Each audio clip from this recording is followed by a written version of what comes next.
Completam-se 41 anos desde que no dia 17 de abril de 1975 se iniciou, num pequeno país do Sudeste Asiático, uma das mais atacadas experiências socialistas da história, o Kampucheia Democrático. De 1975 a 1979, sob a liderança de Pol Pot, de 1930 a 1998.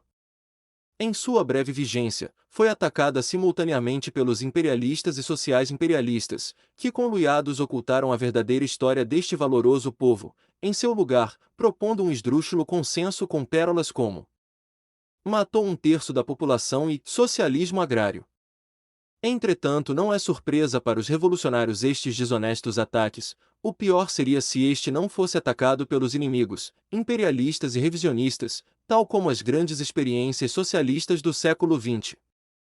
O RSS China Popular e suas respectivas lideranças, os grandes Lenin e Stalin e o presidente Mao. Antes da vitória do processo revolucionário e de ser alvo da cantilena dos inimigos do povo, o Camboja foi pela maior parte de sua história uma pequena monarquia budista feudal que, fora a fase imperial dos séculos XIII ao XV, esteve sempre sob a vassalagem de um reino maior, Sião, atual Tailândia, Vietnã ou China. Até que em 1861 a França, necessitando de matérias-primas e mercado consumidor para suas ascendentes indústrias, o anexou e manteve sem maiores dificuldades, não obstante a resistência de seu povo, até a Segunda Guerra Mundial, na qual o conflito colonial com o Japão e o estourar de lutas anti-imperialistas nos países da Ásia e África levaria à independência formal de toda a Indochina, Vietnã, Laos e Camboja. Sob a influência da Revolução Bolchevique de 1917 na Rússia, em 1930 formou-se um partido comunista para toda a Indochina sob hegemonia dos vietnamitas. Mais tarde, impulsionados com a gloriosa Revolução Chinesa e o influxo das lutas de libertação nacional, os comunistas vietnamitas iniciariam sua guerra popular, expulsando o imperialismo francês e estadunidense da parte norte do país, fundando a República Democrática do Vietnã, Vietnã do Norte, em 1955. Consequentemente, se levantariam sob sua influência as massas de toda a região indochinesa numa verdadeira torrente revolucionária. No Camboja se formou o Partido Revolucionário do Povo Cambojano que logo na década de 1950 dirigiu insurreições das massas contra o velho Estado semifeudal e semicolonial cambojano. Porém, em virtude da postura norte-vietnamita, que, desde o grande debate no movimento comunista internacional entre os verdadeiros marxistas-leninistas na China e Albânia, principalmente, e os revisionistas khrushchevistas que tomaram de assalto a União Soviética após a morte de Stalin, tomava a posição centrista de se abster da discussão, de manter relações pacíficas com o príncipe Norodom Sihanouk do Camboja por conta de sua neutralidade na Guerra do Vietnã. Todas as tentativas de se iniciar um processo revolucionário no país seriam abortadas. A partir daí se torna claro para os comunistas campucheias a necessidade de se trilhar um caminho de independência em relação ao Vietnã e por conseguinte da União Soviética Social Imperialista. Assim, após de breve desorganização dos revolucionários no país, se forma em 1966 o Partido dos Trabalhadores do Campucheia, PTK, que logo se aproxima da linha revolucionária chinesa. 2.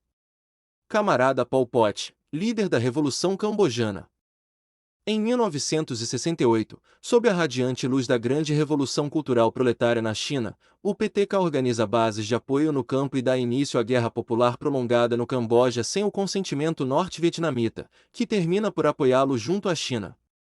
Em 1970, o imperialismo Yankee, necessitando de uma gerência mais eficaz no controle do Estado cambojano, orquestra o golpe de Estado contra o príncipe, encabeçado pelo general fascista Lon Nol, que desde 1968 já era ministro da Defesa de Sihanouk, e despeja sobre o país 500 mil toneladas de bombas, alvejando principalmente as regiões rurais do país, provocando um intenso êxodo rural e crise alimentar. Após o golpe militar, o PTK e os monarquistas formariam uma frente única contra o regime títere de Lon Nol e seus amós estadunidenses.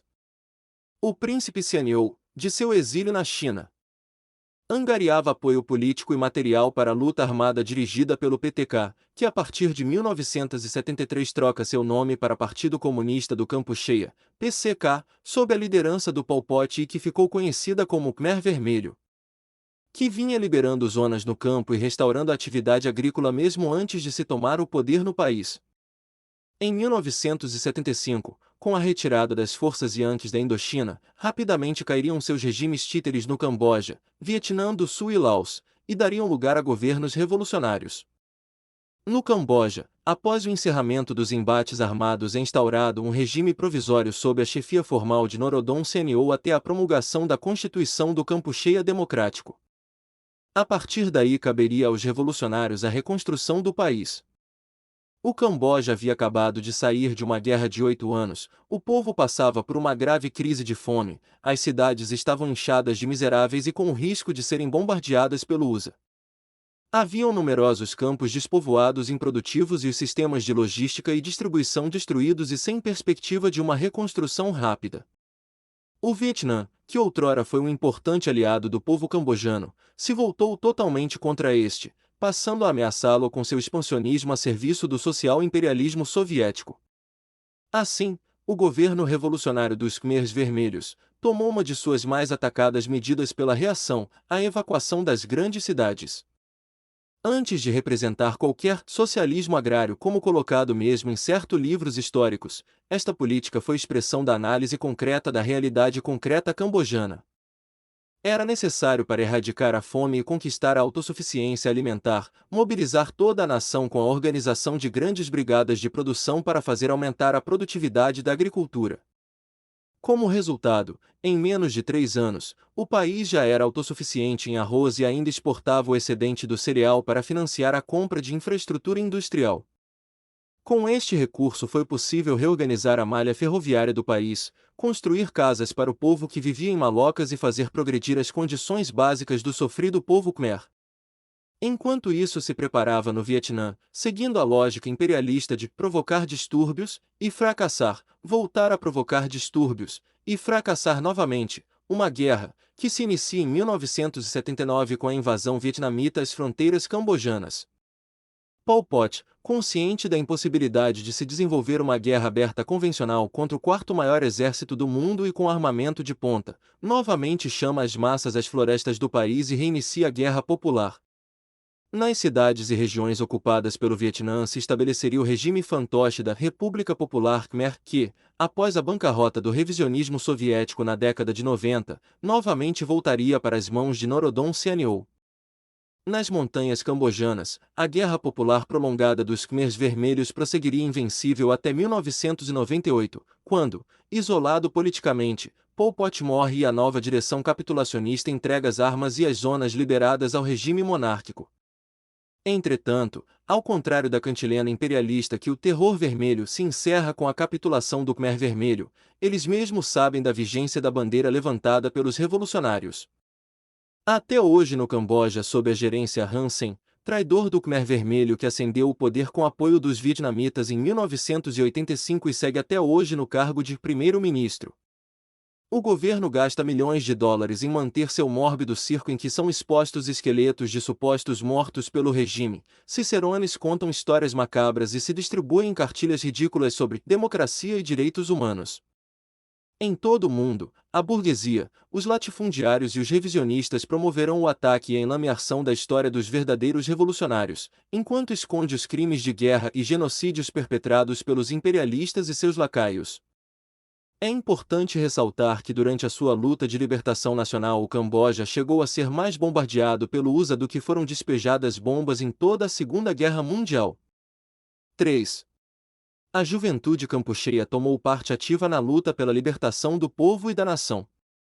Cabe aos revolucionários o papel de responder a estas mentiras contra-revolucionárias com a verdade, sempre revolucionária.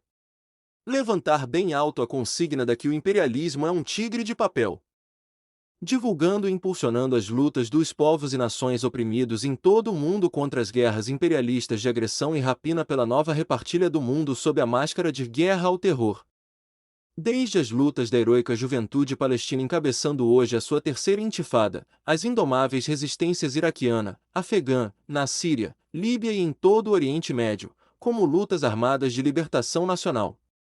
Apoiar também os países que desenvolvem guerras populares dirigidas por partidos comunistas, Índia, Turquia, Filipinas e Peru, como a forma mais avançada de resistir ao jugo imperialista e construir nações soberanas e independentes.